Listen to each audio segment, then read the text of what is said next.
All right, so let's begin with The Bear in the Bathtub. This is written by B.Jackson and illustrated by Margot Apple.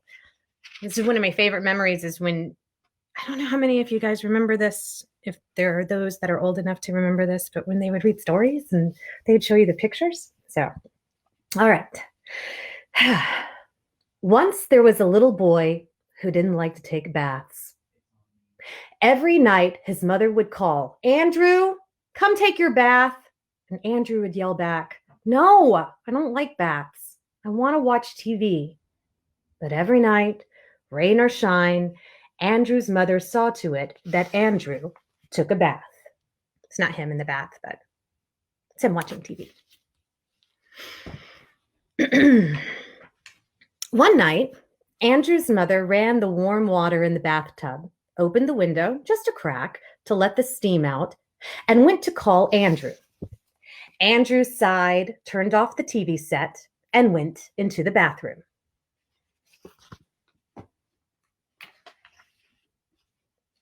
His mother was washing dishes in the kitchen when she turned around, and there was Andrew standing in the doorway with a towel wrapped around him. "Andrew, I thought I told you to take a bath," she said. "I can't. There's a bear in the bathtub." Andrew's mother sighed. "Well, tell him to get out so you can take your bath." That's him doing that. Andrew went away, but a few minutes later he was back. He's still there. Andrew's mother took Andrew by the hand and led him to the bathroom. Sure enough, there was a big brown bear in the bathtub. "I think he got in through the window," said Andrew. Andrew's mother said to the bear politely, "Mr. Bear, would you please leave the bathtub so my son Andrew can have his bath? It's getting quite late." But the bear stayed in the bathtub. Andrew's mother went to tell his father about the bear. Andrew's father scratched his head when he saw the big brown furry animal in the bathtub. He said to the bear, "Mr. Bear, would you like something to eat? We have ice cream and cookies in the kitchen. You're welcome to have some if you will just come along and let my son Andrew take his bath." But the bear stayed in the bathtub. Andrew's mother pulled out the plug in the bathtub and said to Andrew, "I guess you can't take your bath tonight." And so for the first time ever, Andrew went to bed without his bath.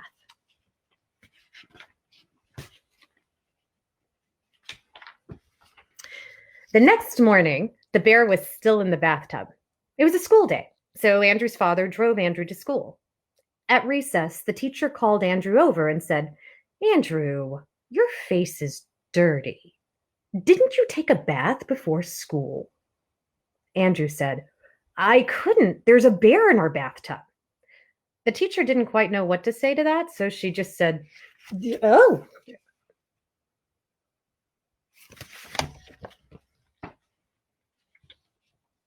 After school, Andrew raced home. The bear was still in the bathtub. There was a policeman in the bathroom trying to get him out while Andrew's mother and father watched. "Now see here, Bear," said the policeman.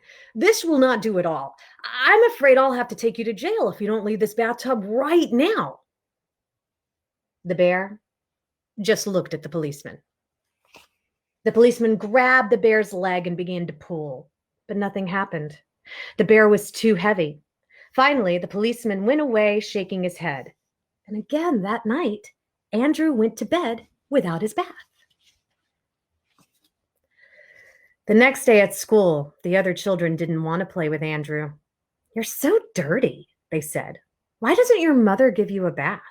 "She can't," said Andrew, "because there's a bear in our bathtub." "Bears don't live in bathtubs," said one very smart little girl. "They live in forests, and they eat fish and honey and all kinds of things, and they sleep all winter in caves." "Not this one," said Andrew. My favorite. She's telling him exactly how it is. I have to do it backwards. Okay. After school, Andrew walked home slowly. He hoped the bear would be gone when he got there, but he knew there was still trouble when he saw the big red fire engines parked outside his house. The ladder from the hook and ladder truck was leaning against a bathroom window, and 2 firemen were standing on the top pulling at a rope that came from inside the house. Andrew walked into the bathroom. 3 more firemen had tied a rope around the bear's stomach and were pulling with all of their might. But the bear was still in the bathtub. Once more, Andrew had to go to bed without his bath. The next day, none of the children at school would talk to Andrew. When he tried to play with them, they would run away shouting, "You're too dirty. Go home and take a bath." Andrew was sad, and he knew he had to think of a way to get the bear out of the bathtub. See the kids running away? Y'all, kids can be mean. That's all I'm going to say about that. When he got home from school, his mother and father, the zookeeper, and the mayor were standing in the bathroom. The mayor was talking to Andrew's mother and father. He said, "We cannot have wild bears staying in the bathtubs. If the bear will not leave, then we must tear down the bathtub and build a cage around the bear." Andrew's mother looked worried. You can see they're like measuring and doing stuff.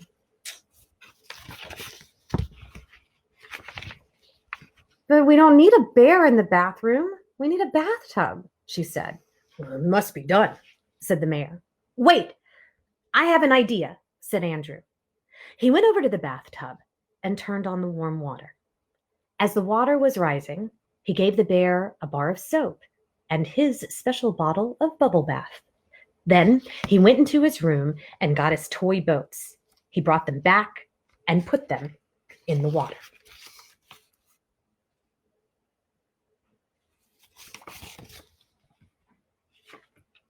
Then a strange thing happened. The bear began to splash around in the bathtub. He played with the toy boats, and then he soaped himself all over. Andrew scrubbed his back. Then the bear pulled the plug and climbed out of the bathtub. Andrew got a big towel and helped the bear dry himself off. And finally, the bear gave Andrew a big bear hug and climbed out of the bathroom window. "Well, young man," said the mayor, "I see you know how to handle bears. If your mother and father will bring you down to the city hall, I'd like to give you the keys to the city for your quick thinking." "That would be very nice, sir," said Andrew. "But first, if you don't mind, I'd like to take a bath." The end. And I got this, I don't know if you guys remember, but I got this at the Weekly Reader books. That's what we had. So, all right. Next on the agenda, everybody doing okay? I don't know if anybody's watching. I'm having fun. Next on the agenda is Where Can an Elephant Hide? This book is pretty well used. This is the one where I decided to do my own like artwork on it, by David McPhail. All right. I hope everybody can hear me okay. You guys can? Everybody good? Good. Where can an elephant hide?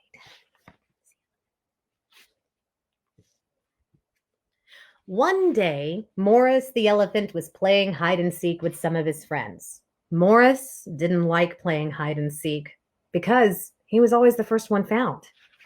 "We see you, Morris," said his friends. "It's not fair," said Morris. "I'm too big. I don't have a place I can hide." Just then, a bird flew down. "The hunters are coming! The hunters are coming!" said the bird. "Everyone hide!" So you guys can see, because this one's... And can you see the bird? That's the bird flying over. Oh, it's a whole big picture. I'm sorry. With the elephant butt and the baboon and the monkey. You see them all? Tiger right there. Ostrich. "Oh dear," said Morris. "There's no place I can hide." "Well, don't worry," said a tiger. "If you lie down in the tall grass, the hunters won't see you. Watch me." When the tiger lay down in the grass, His stripes looked like shadows. The tiger seemed to disappear. But when Morris tried it, the other animals could still see most of him. "Do I look like shadows?" asked Morris. "No," they answered. "You look like an elephant lying in the grass." Oh, I do," cried Morris. "I'm too big to hide." A monkey heard Morris and came to help. "Just climb to the top of the tree," she said. "The hunters will never think to look for you there." When the monkey climbed to the top of the tree, she was hidden by the leaves. But when Morris climbed to the top of the tree, it bent all the way to the ground, and the leaves didn't hide him at all. "This just won't do," said Morris, "but thanks anyway." Then a turtle spoke up. "Stay very still," he said, "and you'll look like a stone. Watch me." Then the turtle pulled his head and his legs and his tail into his shell and didn't move. This is him telling Morris, "Watch me." "It's amazing," said Morris. "You look just like a stone." "Of course I do," said the turtle. "Now you try it." Morris pulled himself together as best he could and stayed very still. But no matter how still he stayed, he still looked like an elephant. See the turtle? "Oh dear," he said, "the hunters are coming and I've nowhere to hide." "It's easy to hide," said an ostrich. "Just bury your head in the sand as I do, and no one will be able to see you." See the ostrich coming in, save the day. Morris dug a big hole and buried his head in it. After about a minute, he pulled his head out and began coughing and sputtering. "Oh, this won't do either," said Morris. "My mouth gets all filled with sand and I can't breathe." "It doesn't work anyway, you silly ostrich," said the other animals. "We can still see the both of you."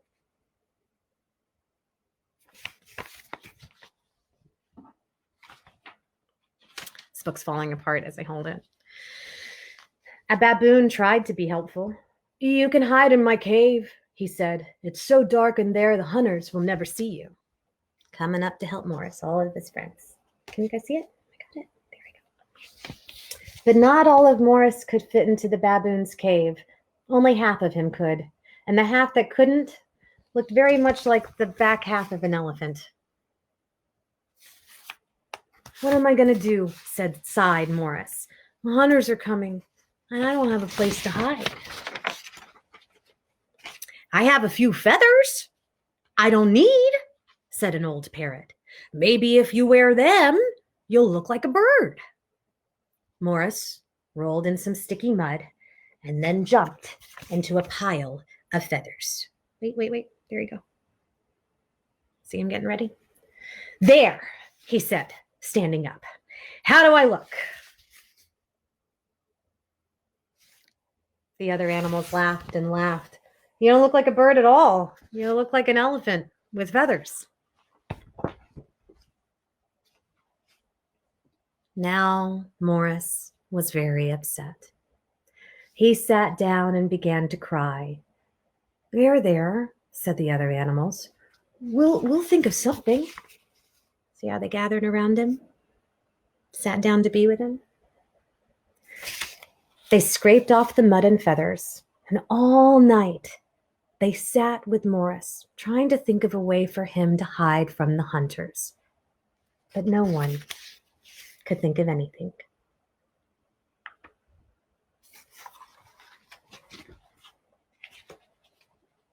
Along about dawn, the little bird came back again.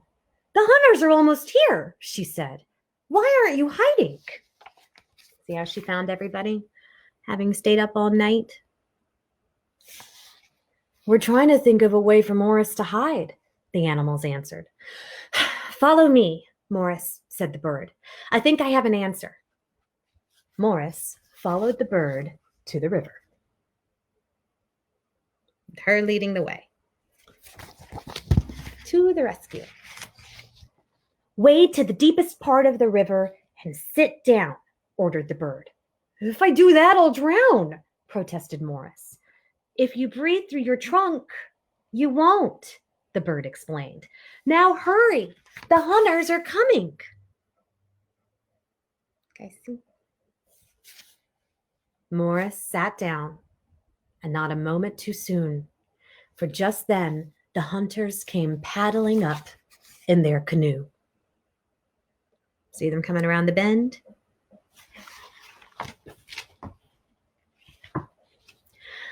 All the animals watched from their hiding places as the hunters paddled closer and closer to the spot where Morris sat with his trunk in the air. I see it. See, you can see the tiger in the grass and the ostriches and the monkeys up in the tree and the birds flying overhead. And there's Morris, his trunk. The little bird flew out and landed on Morris's trunk. And when she did, her feathers tickled Morris and he sneezed. Achoo!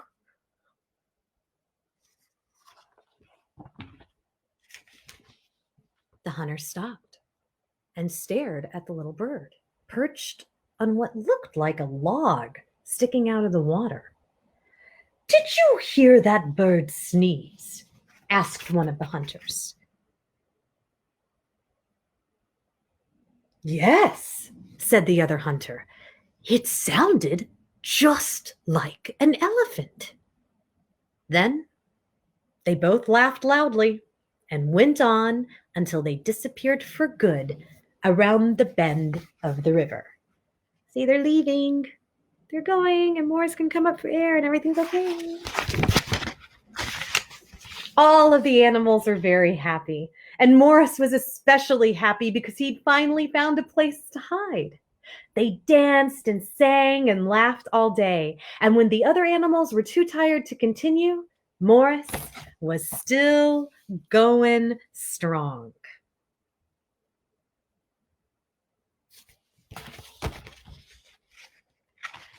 Let's play hide and seek, he shouted happily. The end. Also, this is my artwork from the 4th grade. I obviously learned the number 4 by the 4th grade. Shows you definitely a good student. All right. Thanks, you guys. Thanks to everybody who has joined. Hope that you're enjoying this. Okay, the final one that I'm going to read is The Fat Cat, a Danish folktale by Jack Kent. Now, I'm going to be really honest about this because I have never read this one aloud, and that's because there are words in it that are a little strange to me, but you'll see what it is. Like Dr. Seuss strange kind of thing, but maybe not. All right, here we go. There once was an old woman who was cooking some gruel. She had some business with a neighbor woman and asked the cat if he would look after the gruel while she was gone. I'll be glad to, said the cat.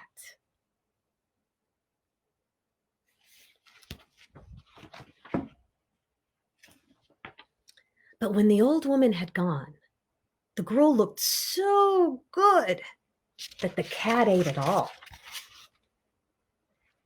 And the pot, too.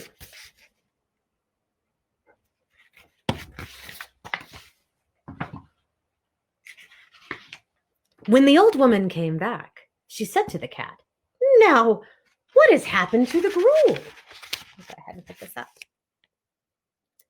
Oh, said the cat, I ate the gruel, and I ate the pot too, and now I am going to also eat you. And he ate the old woman. This is why cats get bad reputations. He went for a walk, and on the way, he met a Hottentot. Here begins the words. This is a Hottentot. And Hottentot said to him, What have you been eating, my little cat? You are so fat. And the cat said, I ate the gruel and the pot and the old woman too. And now I am going to also eat you. So he ate the Hottentot.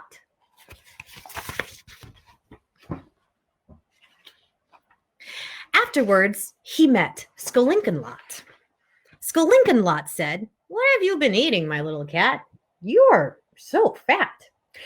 "I ate the gruel and the pot and the old woman too, and Skohottentot," said the cat, "and now I am going to also eat you." So he ate Skolinkenlot. You guys can see.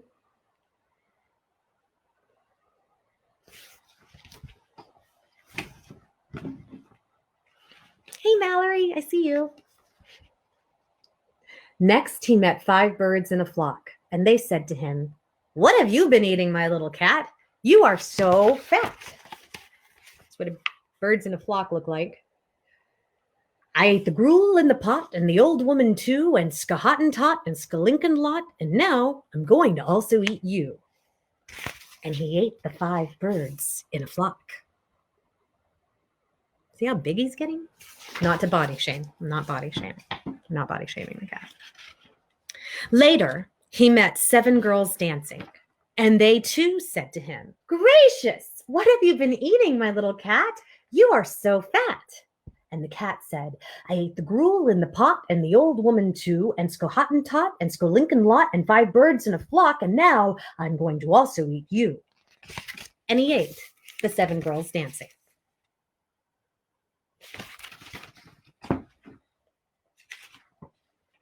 When he had gone a little farther, he met a lady with a pink parasol, and she too said to him, "Heavens, what have you been eating, my little cat?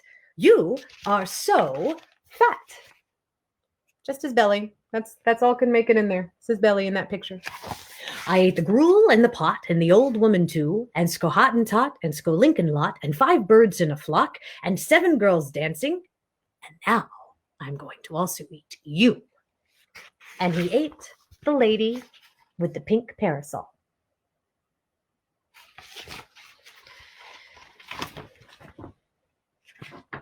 A little later, he met a parson with a crooked staff. That parson with a crooked staff. "Dear me, what have you been eating, my little cat? You are so fat." "Oh," said the cat, "I ate the gruel and the pot and the old woman too, and Skohottentot and Skolinkenlot and 5 birds in a flock and 7 girls dancing and the lady with the pink parasol, and now I am also going to eat you." And he ate the parson with the crooked staff. That's all you see. That's him leaving. Next, he met a woodcutter with an axe. "My, what have you been eating, my little cat? You are so fat." "I ate the gruel in the pot and the old woman too, and Skohottentot and Skolinkenlot and 5 birds in a flock and 7 girls dancing and the lady with the pink parasol and the parson and the crooked staff, and now I am also going to eat you." "No, you are wrong, my little cat," said the woodcutter. And he took his axe and he cut the cat open. And out jumped the parson with the crooked staff, and the lady with the pink parasol, and the 7 girls dancing, and the 5 birds in a flock, and Skolinkenlot and Skohottentot. And the old woman took her pot and her gruel, and she went home with them.